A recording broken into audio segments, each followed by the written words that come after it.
اللہ اکبر اللہ اکبر اللہ اکبر لا الہ الا اللہ اللہ اکبر اللہ اکبر وللہ الحمد۔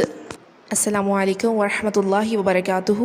نحمدہ ونصلی علی رسولہ الکریم، اما بعد فاعوذ باللہ من الشیطان الرجیم، بسم اللہ الرحمن الرحیم۔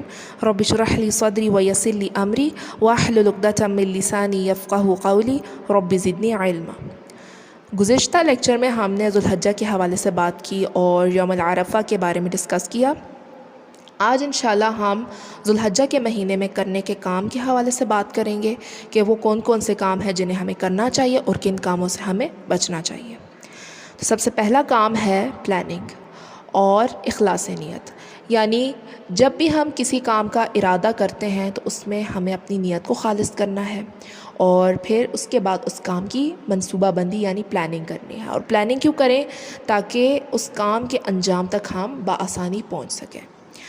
دوسرا کرنے کا کام ہے ذوالحجہ کے مہینے کے آغاز سے پہلے اپنے بال اتارنا اور ناخن تراشنا، یعنی یہ ان لوگوں کے لیے ہے جو لوگ قربانی کرنے کا ارادہ رکھتے ہیں۔ اس کے بارے میں رسول اللہ صلی اللہ علیہ وسلم نے فرمایا، جب عشرہ ذوالحجہ شروع ہو جائے تو جو شخص قربانی کا ارادہ رکھتا ہو وہ اپنے بال نہ اتارے اور ناخن نہ تراشے، یعنی جب قربانی ہو جائے تو تب آپ یہ عمل کر سکتے ہیں۔ تیسرا کرنے کا کام ہے چاند دیکھنے کا اہتمام کیا جائے اور چاند کو دیکھ کر دعائیں مانگی جائیں۔ اور چاند کو دیکھ کر دعا کون سی مانگنی چاہیے؟ اللہم اہلہ علینا بالامن والایمان والسلامت والاسلام ربی وربک اللہ۔ اے اللہ، اس چاند کو ہم پر امن اور ایمان کے ساتھ طلوع فرما، میرا اور تیرا رب اللہ ہے۔ چوتھا کام ہے کرنے کا تکبیرات اور تلبیہ پڑھنا۔ تکبیرات کیسے پڑھیں؟ چلتے پھرتے، اٹھتے بیٹھتے، اور تلبیہ بھی پڑھیے۔ تکبیرات کیا ہے؟ اللہ اکبر اللہ اکبر اللہ اکبر لا الہ الا اللہ اللہ اکبر وللہ الحمد۔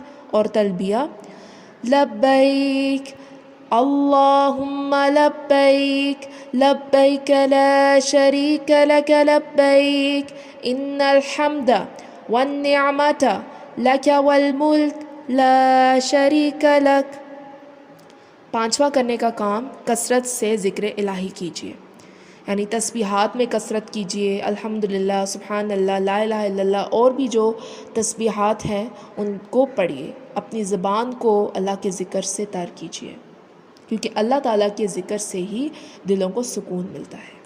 چھٹا کام ہے نمازوں کی حفاظت کرنا، یعنی نمازوں کی حفاظت سے مراد کہ نمازوں کو وقت پر ادا کرنا اور خشوع و وضو کے ساتھ ادا کرنا۔ ساتواں کام ہے خود کو بری بیماریوں سے بچانا، یعنی جو غیر اخلاقی بیماریاں ہیں ان سے خود کو محفوظ رکھنا۔ کیسے؟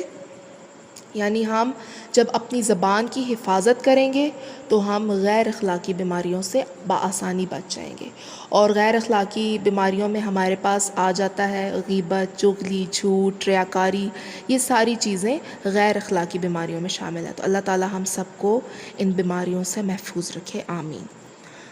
نواں کام ہے صدقہ و خیرات دینا، یعنی چیریٹی کیجیے۔ جیسے کہ میں گزشتہ لیکچر میں بھی بات کر چکی ہوں کہ یہ مہینہ حج پر تو بیس کرتا ہی کرتا ہے، لیکن اس میں اور بھی ہمارے جو ارکان اسلام ہیں وہ پورے ہو رہے ہیں، جیسے نماز بھی ہم پڑھتے ہیں، اس کے علاوہ اس میں ہم چیریٹی کرتے ہیں، روزے رکھتے ہیں، حج ادا کرتے ہیں، اور زبان پر ہمارا کیا ہوتا ہے؟ تلبیہ ہے، تکبیرات ہیں، تحمید ہے، یعنی لا الہ الا اللہ کی تسبیح پڑھتے ہیں، سبحان اللہ، اور یہ تو ہم ہمیشہ سے ہی پڑھتے ہیں، لیکن اس مہینے کی ایک خاص فضیلت ہے۔ 10واں کام خدمت خلق، یعنی دوسروں کی مدد کرنا، دوسروں کے ساتھ ہمدردی کرنا، دوسروں کا احساس کرنا اور دوسروں کی عزت کرنا، ہر لحاظ سے ان کا خیال رکھنا۔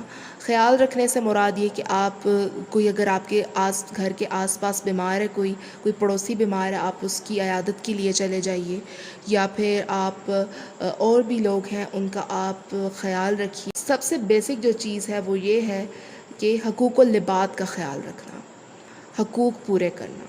11واں کام ہے کہ رسول اللہ صلی اللہ علیہ وسلم کی سنتوں کو زندہ کرنا، یعنی آپ صلی اللہ علیہ وسلم کی سنتوں پر عمل کرنا اور ان سنتوں کو آگے دوسروں تک بھی پہنچائیں۔ یعنی رسول اللہ صلی اللہ علیہ وسلم نے اسلام کا جو پیغام ہم لوگوں تک پہنچایا اس کو آپ آگے تک بھی پہنچائیں اور اس پر خود بھی عمل کریں اور نیک کاموں میں دوسروں کو بھی دعوت دیں اور نیک کام خود بھی کریں۔ 12واں کام صلح رحمی کرنا، یعنی رشتوں کو جوڑنا۔ اور اگر آپ کا کوئی رشتہ دار، کوئی قریبی رشتہ دار آپ سے ناراض ہے تو آپ کیا کریں؟ جا کر اس کو راضی کریں۔ 13واں کام ہے قرآن پڑھنا، یعنی قرآن کو آپ کیسے پڑھیں، اس کا پراپر حق ادا کریں، اس پر تدبر کریں، اس پر غور و فکر کریں، جائزہ لیں اور ان چیزوں کو آپ خود پر اپلائی کریں اور جن چیزوں سے منع کیا گیا ان چیزوں سے خود کو بچانے کی کوشش کریں۔ 14واں کام ہے قربانی کرنا۔ قربانی کیونکہ سنت ابراہیمی ہے اور قربانی کا مقصد جو ذو الحجہ ہے اس میں قربانی کا مقصد بھی ہمیں بتایا جا رہا ہے، تو قربانی بھی کیجیے۔ 15واں کام ہے والدین کا خیال رکھنا اور بڑوں کا ادب کرنا۔ دس از ویری امپورٹنٹ۔ والدین، جن کے والدین فوت ہو چکے ہیں وہ اپنے والدین کے لیے دعا کریں، جن کے والدین حیات ہیں اللہ تعالیٰ ان کو لمبی زندگی، صحت والی زندگی دے، اور جن کے فوت ہو گئے اللہ تعالیٰ ان کو جنت الفردوس میں جگہ دے، آمین۔ 16واں کام دعوت کا کام کریں۔ دعوت کا کام مراد کہ آپ تبلیغ کریں، اللہ تعالیٰ کے احکامات اور آپ صلی اللہ علیہ وسلم کے پیغامات کو ایک دوسرے تک پہنچائیں اور ان کو عام کریں۔ یعنی آپ کس طرح سے کر سکتے ہیں؟ سوشل میڈیا کے تھرو کر سکتے ہیں، like Instagram, what's app, Twitter اور جتنے بھی دیگر پلیٹ فارمز ہیں آپ ان کے ذریعے بھی پیغامات پہنچائیے۔ اس کے علاوہ مدارس میں جائیں، انسٹیٹیوٹس میں جائیں، جا کر لیکچر دیجیے، یعنی اس پیغام کو دنیا کے کونے کونے میں پھیلائیے۔ صبح کے اذکار کیجیے، یعنی جو اذکار ہیں ان میں ہمارے پاس مختلف اذکار آ جاتے ہیں، خاص طور پہ صبح و شام کے اذکار آ جاتے ہیں، ان کی پابندی کیجیے۔ اور صبح و شام کے اذکار میں ایک ذکر ہے، ایک دعا ہے جو کہ ہمیں سکھائی گئی۔ وہ دعا کیا ہے؟ لا الہ الا اللہ وحدہ لا شریک لہ، لہ الملک ولہ الحمد وہو علی کل شیء قدیر، یعنی اس دعا کو آپ دن میں 100 دفعہ پڑھیے۔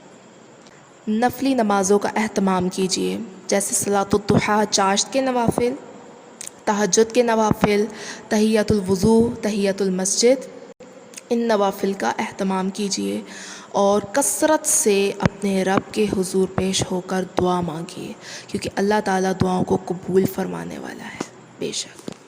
روزہ رکھیے، خصوصی طور پر 9ویں ذو الحجہ کا روزہ، یعنی یوم العرفہ کا روزہ، جو کہ اپنی فضیلت کے اعتبار سے بہت ہی امپورٹنٹ ہے۔ اور اس دن یوم العرفہ کا روزہ جو بھی شخص رکھتا ہے اس کے اگلے اور پچھلے سارے کے سارے گناہ معاف ہو جاتے ہیں، تو یوم العرفہ کے روزے کا خصوصاً اہتمام کیجیے۔ نیکیوں میں سبقت لے کے جائیے، کیونکہ اللہ تعالیٰ نے قرآن مجید میں فرمایا والسابقون الاولون، اور نیکیوں میں پہل کرنے والے، نیکیوں میں سبقت کرنے والے۔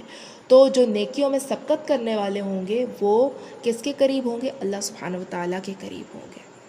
تو اگر آپ سب، یعنی اگر ہم سب اللہ تعالیٰ کی رضا چاہتے ہیں، اللہ تعالیٰ کی خوشنودی چاہتے ہیں، تو ہمیں چاہیے کہ ہم ایسے کام کریں جن سے اللہ تعالیٰ راضی ہوں، اور ہر اس کام سے بچیں کہ جو اللہ تعالیٰ کی ناراضگی کا سبب بنتا ہے۔